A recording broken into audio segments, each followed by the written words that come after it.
Olá pessoal, meu nome é Eduardo Berardo, eu sou cuteleiro profissional. Quero convidá-los a conhecerem o meu blog Berardo Facas Custom, onde eu publico fotos das facas que eu produzo, artigos técnicos de cutelaria e também vídeos como esse. Esse é o Berardo Responde número 5, um formato de vídeo que eu criei dentro do meu canal do YouTube para poder responder a perguntas de colecionadores, apreciadores e cuteleiros que têm as suas dúvidas técnicas a respeito de cutelaria. Se você tem uma dúvida, acessa nada, envie um e-mail para berardoresponde@gmail.com, me diga seu nome completo, a cidade e estado de onde você é e se você é cuteleiro, apreciador ou colecionador. Tá ok? Eu quero pedir, pessoal, que vocês assistam às edições anteriores do Berardo Responde. Muitas vezes eu recebo perguntas repetidas e eu não gravo a resposta para que os vídeos não se tornem maçantes e repetitivos e chatos, tá? Então deem lá uma olhada nas edições anteriores do Berardo Responde, às vezes a sua dúvida já está sanada por lá. Também quero pedir que você que tem sido beneficiado com esses vídeos, que você, por favor, compartilhe nas suas redes sociais, tá?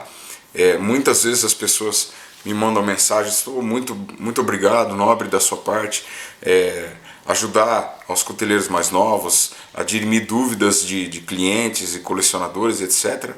Mas as pessoas fazem isso, mas não fazem a sua parte no sentido de compartilhar. Quanto mais a gente divulgar conhecimento na cutelaria, mais essa arte vai crescer no nosso país e vai beneficiar todo mundo. E também convido você a se inscrever no meu canal no YouTube, assim a cada novo vídeo publicado você vai ser automaticamente notificado, tá? Vamos às perguntas. João Paulo Mendonça Cruz, ele é cuteleiro e é policial militar de Salto, São Paulo. Qual tipo de carvão é utilizado na forja a carvão, né? O carvão mineral ou carvão vegetal? João, o que é mais usado, sem dúvida, é o vegetal, porque ele é de fácil acesso, você vai encontrar com facilidade. O mineral não é fácil de você conseguir encontrar, tá? Então, acredito que o mais utilizado é o vegetal. Pergunta de Luiz Henrique Neves, ele é apreciador de Taubaté, São Paulo. Facas desbastadas são consideradas cutelaria? É uma boa para quem pretende iniciar? Sim, Luiz, sem sombra de dúvidas, as facas desbastadas são consideradas cutelaria custom, sem dúvida, tá? E acredito eu que praticamente com o mesmo requinte técnico, o mesmo respeito das facas forjadas, pelo menos é o meu modo de pensar. Gosto de sempre respeitar todos os estilos que a cutelaria tem, tá? E é uma boa para quem pretende iniciar? Sim. Entretanto, se você iniciar com as facas forjadas, sem sombra de dúvidas, as facas forjadas têm um leque, uma amplitude técnica muito maior do que as facas desbastadas. As desbastadas você vai ter mais limitação de estilos, de modelos, etc. As forjadas não, você vai ter um leque muito maior. Então, se você for viver comercialmente disso, talvez seja interessante, tá? As facas usinadas apenas, né? O stock removal ou as facas desbastadas, eu acho que são muito interessantes para mulheres, tá? Não que mulheres não possam fazer facas forjadas, claro, não estou dizendo isso, mas é interessante por quê? Porque não tem um inconveniente físico do forjamento que é desgastante, tá? E é um serviço muito bruto, então é comum a gente ver mulheres fazendo facas por desbaste ou cuteleiros até com mais idade, por causa justamente de não ter que passar pelo inconveniente do forjamento.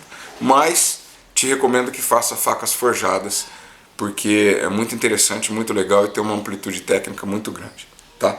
Renato de Carvalho Aliardi, ele é apreciador de Porto Alegre, Rio Grande do Sul, pergunta: quero começar na cutelaria, não sei se escolho aço virgem ou aço cirúrgico.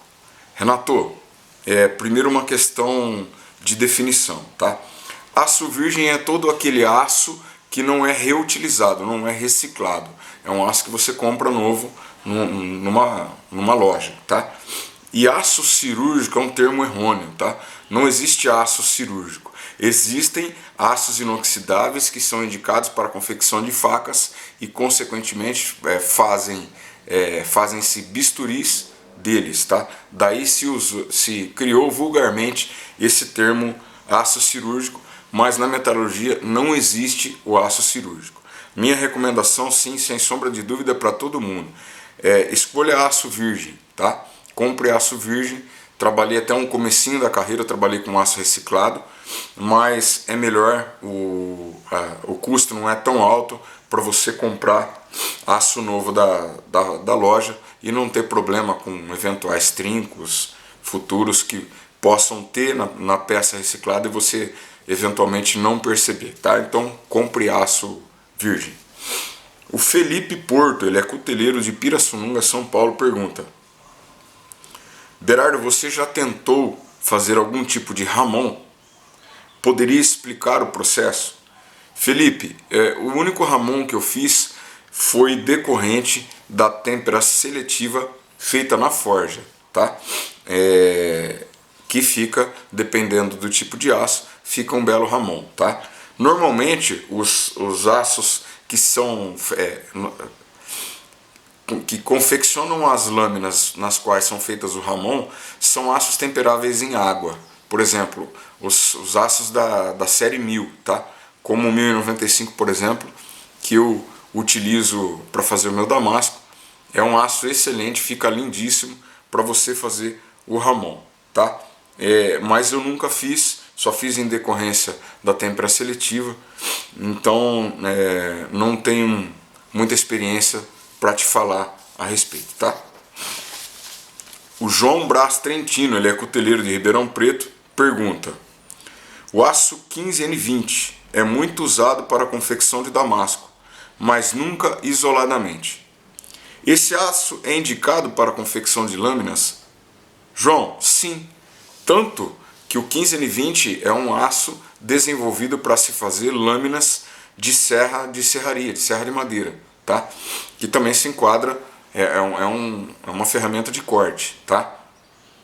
Tanto é usado que eu já contei num vídeo passado a história do Ismael Bigelmeier, tá? Meu amigo cuteleiro do Rio Grande do Sul, que começou fazendo facas bastante simples de 15N20. Ele cortava o perfil da faca, afiava lá no esmeril, afiava manualmente, colocava 2 talas de madeira simples e revendia as facas, tá?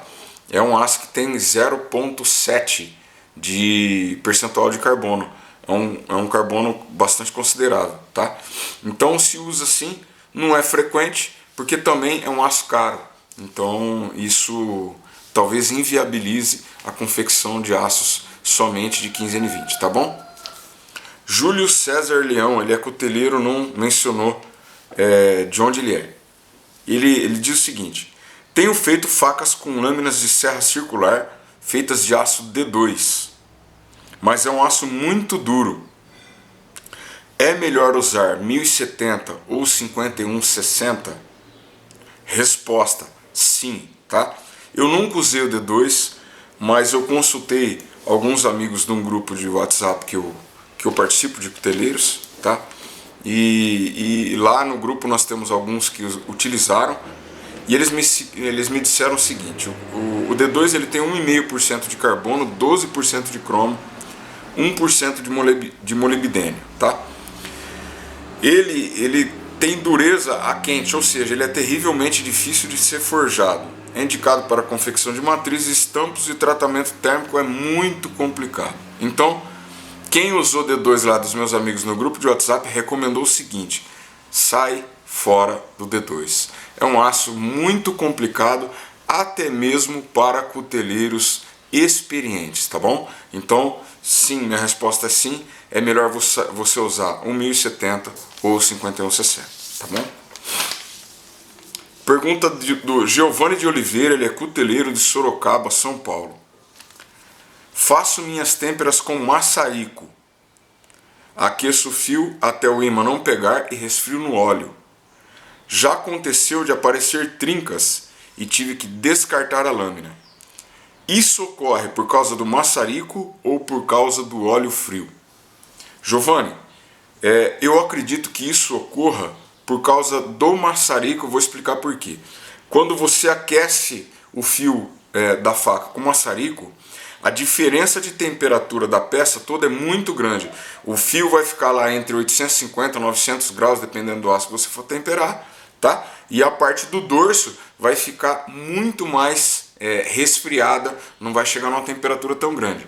E aí a diferença de temperatura é muito brutal quando você coloca a faca no meio de resfriamento, seja a água ou seja o óleo. Ela vai ter um recrudescimento, esse aço vai endurecer muito rapidamente, vai repuxar demais e aí sim trinca. Provavelmente, entendo eu, que essas trincas têm aparecido por causa do uso do maçarico. Se você fizer a têmpera seletiva na forja, que não é um processo muito difícil, tá? É razoavelmente tranquilo de fazer, provavelmente esse problema vai desaparecer, tá bom? É a minha recomendação para você. João Batista Pavan Neto, cuteleiro de Piracicaba, São Paulo, pergunta: professor, recentemente temperei uma fileteira com geometria bem fina e ela empenou em S, ou seja, ela entortou nesse sentido assim. Posso usar o método do martelinho ou há outro método mais seguro para desempená-la? João, pode sim usar o método do martelinho, tá? Não tem problema nenhum, vai funcionar bem. E só um esclarecimento. Eu já fiz facas de cozinha com 2 milímetros de dorso, tá? É terrivelmente difícil você trabalhar com uma faca nessa medida. Tanto que não faço mais nada parecido com isso. Porque dá empenamento até na usinagem. Você temperou, ela empena. Você desempena, faz o revenimento, faz o desempenamento com a técnica do martelinho e tal. Depois você vai usinar, o simples fato dela aquecer na lixadeira, ela pode empenar. E aí você tem que ir usinando e desempenando simultaneamente. Porque é pouquíssimo material, uma diferencinha de calor, às vezes ela empena. Então, isso é comum numa fileteira, tá? Por ser uma lâmina muito fina, muito esguia, muito agressiva, né? É comum de acontecer, tá? E natural de acontecer numa peça como essa, tá? Mesmo que você tenha uma usinagem absolutamente perfeita e feita simetricamente perfeita, você tem muita chance de ter problema de empenamento, tá? Não é incomum e também não significa que haja algo de errado com a sua fileteira, tá bom? Pergunta de Fábio Luiz Martins, cuteleiro de Santa Bárbara, Goiás. Por que ao temperar minhas facas trincam?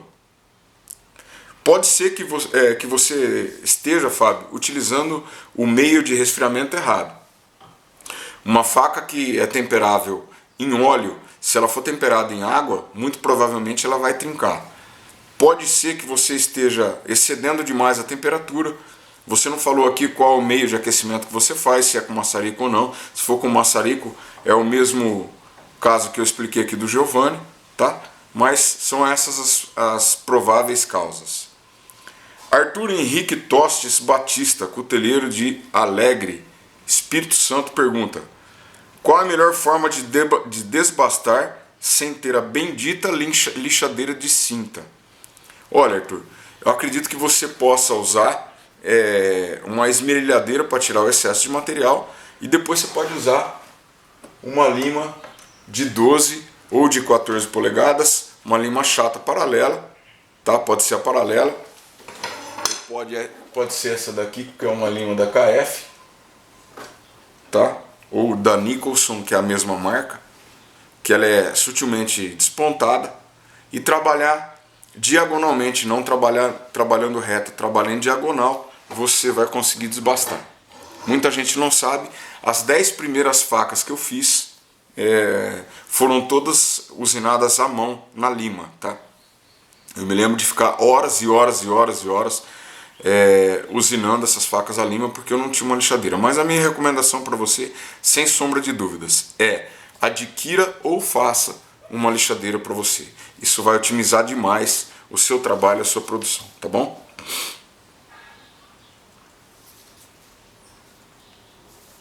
Rafael Targa, cuteleiro de João Pessoa, Paraíba, pergunta: a ferramenta para fazer o finger grip é uma lima ou outra especial? Poderia mostrá-la? Sim, Rafael. Tá aqui a minha, tá? É uma lima própria para isso. Essa peça aqui eu tenho desde o meu primeiro ano de cutelaria. O meu professor trouxe, Luciano Dornelles, trouxe para mim lá dos Estados Unidos. Não sei te dizer o nome específico, não sei nem em inglês nem em português. Sei que aqui no Brasil, até onde eu sei, não existe para vender, tá? E sinto muito, eu não sei o nome. Se eu soubesse o nome, te diria para você tentar comprar pelo eBay ou algum site específico de cutelaria, tá bom? É essa ferramenta aqui.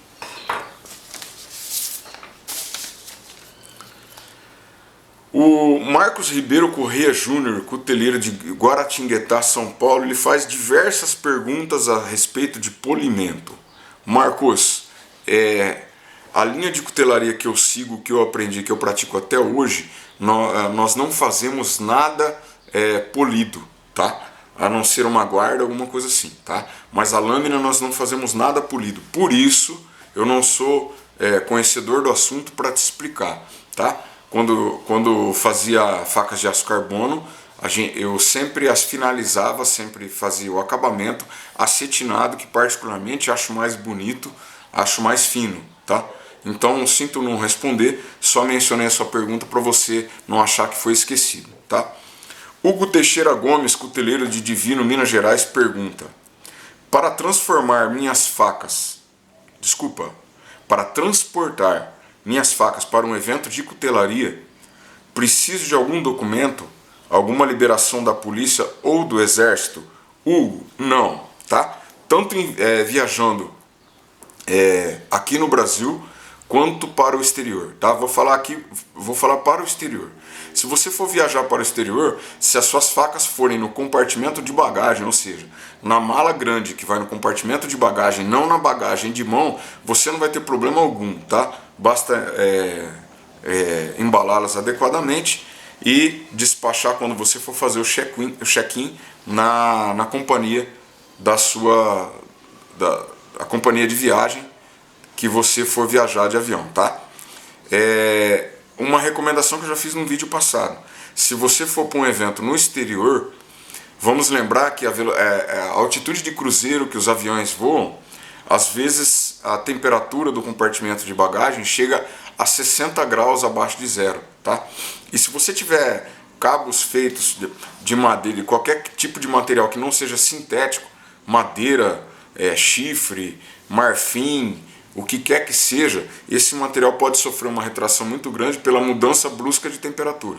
A gente sai aqui numa temperatura ambiente de 30 graus Celsius e em alguns minutos esse cabo de faca vai cair para menos 60 graus Celsius, tá? Uma diferença de 90 graus Celsius. É muito brutal, a maioria dos materiais pode não suportar. Você pode ter um encolhimento severo, uma rachadura, problemas. Então, quando você for despachar sua bagagem, você pode solicitar no guichê da companhia aérea que leve a sua mala no compartimento para animais, que é um compartimento fechado em temperatura ambiente, assim como a temperatura que a gente do local onde ficam as poltronas dos passageiros, tá ok? Aí as suas facas não vão sofrer uma alteração grande de temperatura e vai evitar problemas de rachaduras ou encolhimentos dos seus cabos. Mas não existe documentação nenhuma. Só lembrar de não levar na bagagem de mão, porque se você levar na bagagem de mão, eles não vão deixar passar e você vai perder sua faca, tá bom? Pergunta do Denis Aurélio, ele é cuteleiro de Franca, São Paulo. Caso uma têmpera não pegue na totalidade da lâmina, até quantas vezes eu posso tentar até que dê certo sem comprometer a lâmina? Excelente pergunta, Denis. Isso é comum de acontecer. Às vezes você está fazendo uma têmpera seletiva, tá? E perto do ricaço, no começo da lâmina, às vezes acontece de você temperar, fazer uma seletiva e ela pegar quase toda a extensão do fio e aqueles últimos centímetros antes de chegar no ricaço, ou seja, no começo do fio ali, a lâmina não tempera. Você olha e vê visualmente pela resposta visual da têmpera, que ali a têmpera não pegou, e depois testando com a lima é mais fácil ainda de constatar, tá? A resposta é, a maioria dos cuteleiros entende que você pode fazer 3 têmperas seguidas sem qualquer prejuízo, tá? Se passar disso e você não conseguir ajustar a têmpera, é necessário você fazer mais alguns ciclos de revenimento. Se você fizer no forno, minto pessoal, de normalização, tá? Se você fizer no forno, entendo que um ciclo seja suficiente, e se você fizer na forja, acredito que 3 ciclos de normalização sejam mais adequados, tá? Vai aí uma dica. Imagina aqui que nós temos a ferramentinha aqui, que aqui é o começo do fio da faca, imediatamente após o ricaço, tá? Aqui está a boca da forja. Aqueça inicialmente essa região, deixa começar a pegar cor, depois você enfia a lâmina inteira da faca para dentro da forja, porque aí vai ter uma tendência de distribuir o calor mais adequadamente e provavelmente você não terá problema da sua têmpera pegar na extensão toda do fio da faca, tá ok? Então a resposta é 3 vezes, até 3 vezes você pode tentar. Se não der certo, faça novamente a normalização para tentar a têmpera na sequência, tá ok? Pergunta do Júlio César Leão, cuteleiro de Belo Horizonte, Minas Gerais. Professor, atualmente uso óleo automotivo para temperar minhas lâminas. Se eu passar a usar diesel, elas terão um ganho maior de carbono, proporcionando maior dureza? Resposta, Júlio, não, tá? O ganho de carbono, a têmpera não faz o aço ganhar carbono, tá? A têmpera simplesmente organiza essas moléculas de carbono de modo que essa lâmina vai ter mais resistência mecânica e mais resistência ao desgaste, tá ok? Agora, se o aço for temperável em óleo, por exemplo, se você estiver usando 5160, o óleo automotivo vai funcionar muito bem, o diesel vai funcionar muito bem e o óleo para têmpera vai funcionar muito bem, tá? Já mencionei várias vezes, o 1095 não é adequado para você temperar no óleo automotivo, porque ele exige um resfriamento muito brusco e o diesel, por ser menos denso, vai surtir um efeito mais adequado nesse tipo de aço, tá? Mas a resposta é não. A maioria dos aços aí utilizados atualmente na cutelaria você pode também temperar no óleo automotivo sem problema, não vai ter diferença no resultado final. Aldir Gressoni, cuteleiro de Campinas, São Paulo, pergunta: professor, gostaria de saber por que ocorre o chamado pele de sapo na têmpera e se é possível recuperar uma lâmina que acontece isso. Ótima pergunta, Aldir. O processo em si que faz resultar aqueles círculos na lâmina, na lateral da lâmina, quando você vai fazer uma têmpera e superaquece demais, tá? Para acontecer isso, pessoal, tem que ser um aquecimento super excessivo, tá ok? Por exemplo, se o seu aço que você estiver usando, ele for aquecido a 850 graus Celsius para têmpera, se você chegar aí acima de 1100, perto de 1200 graus, vai acontecer esse fenômeno da pele de sapo. Quando você tempera, olha a lateral, parece realmente uma pele de sapo com círculos enormes, grossos, parece que o aço fica em alto relevo mesmo, fica muito esquisito. E é possível recuperar a lâmina? Não, não é possível, porque aconteceu um fenômeno que a gente chama vulgarmente de que você queimou o aço, ou seja, você aqueceu tanto que destruiu algumas propriedades mecânicas do aço, você estragou algumas moléculas importantes e a faca está condenada, tá? Tem que jogar fora, pegar um aço novo e começar a faca de novo, tá ok? Pergunta do Luiz Henrique, de Curitiba, Paraná, ele é cuteleiro, e também pergunta igual do Jefferson Martins Nunes, apreciador de Camaquã, Rio Grande do Sul. Professor, gostaria que explicasse sobre o tratamento térmico de aços inox, tá? Não sou especialista em aços inox, pessoal. Como disse, é uma escola diferente da faca forjada, tá? Tenho amigos que dominam essa área, mas não é a minha área. então eu vou pedir que vocês pesquisem na internet, tem bastante material, tá? Eres Cassiolari Júnior. O Eres Cassiolari é figurinha carimbada aqui no Berardo Responde. Ele é cuteleiro de Cerqueira César, São Paulo. Ele pergunta: qual o critério para escolher a têmpera a ser feita, integral ou seletiva? É preciso temperar os martelos que vou usar? Boa pergunta, Eres. O critério é o uso, tá?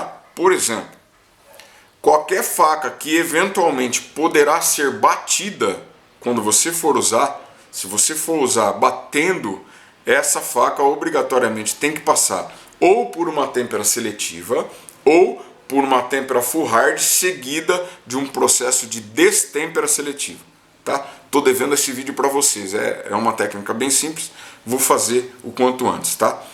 O processo de destempera seletiva, a gente põe o fio da faca na água e trabalha com maçarico para baixar a dureza, tá? Vou fazer esse vídeo já muito em breve.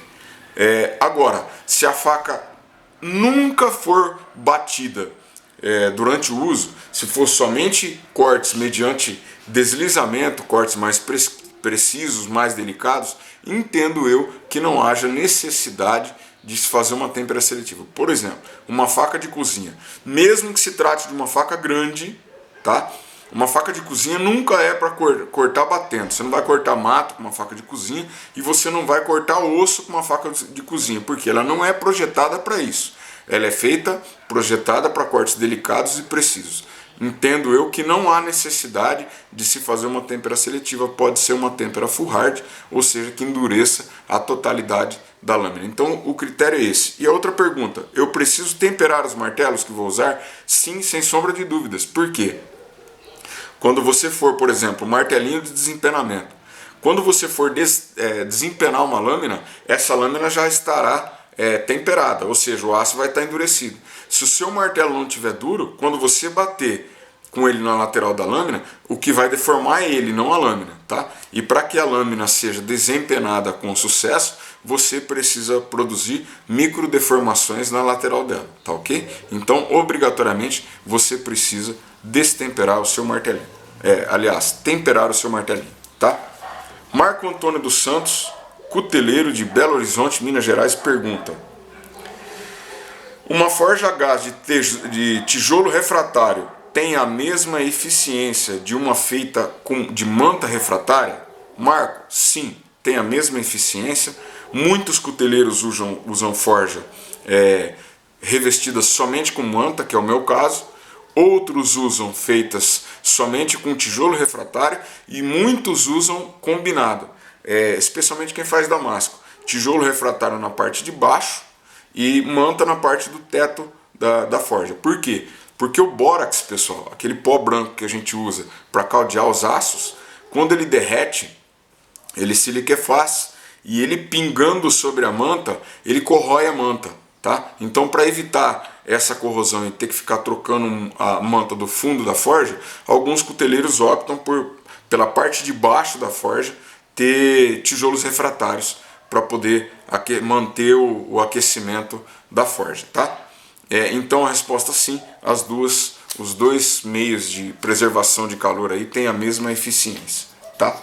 Eduardo Salles, apreciador de Júlio de Castilhos, Rio Grande do Sul, pergunta: Berardo, há outra alternativa para passar na tira de couro ao invés de massa de polir? Sim, Eduardo. Se você não quiser passar massa de polir em barra, você pode, por exemplo, passar massa de polir automotiva, aquela em pasta mesmo que vem em lata, tá? Passando aquilo ali. Por quê? Porque na verdade aquilo também é um abrasivo fino, tá? Então se você passar um pouquinho na extensão do couro, o couro por si só, ele já vai ajudar a gente alinhar a microserrilha do fio, tá? E tendo essa pasta abrasiva, ela vai otimizar essa ação de alinhar a microserrilha. Então você pode usar a massa de polir automotiva sem problema nenhum, tá? Leonardo Frank, cuteleiro, pergunta: faço facas de aço carbono e tenho problemas em protegê-las da ferrugem até a venda. Você conhece algum produto para evitar isso? Conheço, Leonardo. Óleo e filme plástico, tá? Você pode usar um óleo comum, tá? Um óleo que eu confio muito é o White Lube. Eu usei esse óleo para as minhas facas do teste de Journeyman, ficaram meses embaladas e guardadas, não tive problema nenhum. E o WD-40 também é muito confiável. Eu gosto, são os dois óleos que eu mais gosto, tá? Se você passar um pouquinho, enrolar num filme plástico, deixar fora da bainha guardado, ela vai ficar ali por meses sem ter problema. Claro, convém que você eventualmente faça uma inspeção para ver se não está tendo nenhum tipo de corrosão. Por quê? Se ficar uma sujeira ou algum ponto que não pegou óleo, você pode ter algum tipo de corrosão ali, tá? Mas é a minha recomendação, ou White Lube ou WD-40, uma voltinha no filme plástico, deixa guardadinha, provavelmente você não vai ter problema nenhum, tá bom? Pessoal, mais uma vez eu peço encarecidamente, você tem sido ajudado? Faça a sua parte, vamos disseminar conhecimento, já falei isso em vários vídeos. Quanto mais pessoas estiverem fazendo facas no país, mais novos clientes entrarão no mercado. E o cliente nunca compra de um cuteleiro só. Ele compra do A, do B, do C, do D e etc. Nós temos clientes que têm coleções muito grandes e compram de vários cuteleiros. Ou seja, isso beneficia todo mundo. Então, por favor, eu peço encarecidamente. Berardo, parabéns, muito legal da sua parte. Compartilhar conhecimento. Ajude. Compartilhe você nas suas redes sociais. Acredite em mim, você vai estar ajudando para o crescimento da cutelaria no país e vai estar ajudando a si mesmo, tá bem? Muitos novos cuteleiros lá de outras regiões trarão novos clientes para o mercado e esses novos clientes de lá de longe vão eventualmente, futuramente comprar de você também, tá ok? Inscreva-se no meu canal do YouTube para que você seja notificado quando eu publicar novos vídeos. Um abraço, que Deus abençoe a todos vocês.